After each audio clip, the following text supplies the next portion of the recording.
গত ভিডিওতে আপনাদের বলেছিলাম আজকে একটা স্পেশাল দিন, আর স্পেশাল দিনটা হচ্ছে আমার ছোট ছেলে রাজজোড়ায় ব্রতর দ্বিতীয় জন্মদিন। সে 2টা বছর পূর্ণ করে এখন 3য় বছরে পদার্পণ করতেছে। সবাই আমার বাবাটার জন্য আশীর্বাদ করবেন যাতে সে দীর্ঘজীবী হয়, সুস্থ থাকে, ভালো থাকে এবং ভালো মনের একটা মানুষ হতে পারে। তো প্রতিদিন সে এই বাথটবেই স্নান করে, আজকে সে একটু স্পেশালভাবে স্নান করবে। আর এই উদ্দেশ্যেই ছাদ থেকে কিছু গোলাপ, রঙ্গন আর টগর ফুল এনে একটু কিছু দুর্ব দিয়ে তাকে দিয়েছি যাতে সে একটু আনন্দ পায়, কারণ আজকের দিনটা তার জন্য খুবই বিশেষ। আর এই বিশেষ দিনে একটু বিশেষ আনন্দ ফিল করানোর জন্যই এই প্রচেষ্টা। জন্মদিনটা প্রতিটা মানুষের জন্যই একটা বিশেষ দিন।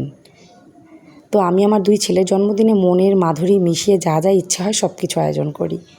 এই যে স্নান টান সেরে তিনি বসে অপেক্ষা করছেন তার দাদু ভাই এবং বড়দা ভাইয়ের জন্য। তার জন্য অনেক কিছু রান্না করা হয়েছে। আমি আমার শাশুড়ি দুজনে মিলে অনেক কিছু রান্না করেছি।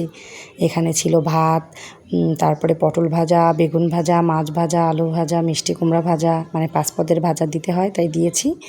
আর সাথে ছিল বড় রুই মাছের মাথা এবং আলাদাভাবে মাছ রান্না করা, তারপরে মাছের মাথা দিয়ে মুগের ডাল, খাসির মাংস, আর সাথে ছিল আরও পায়েস, চমচম আর কুমিল্লার রসমালাই।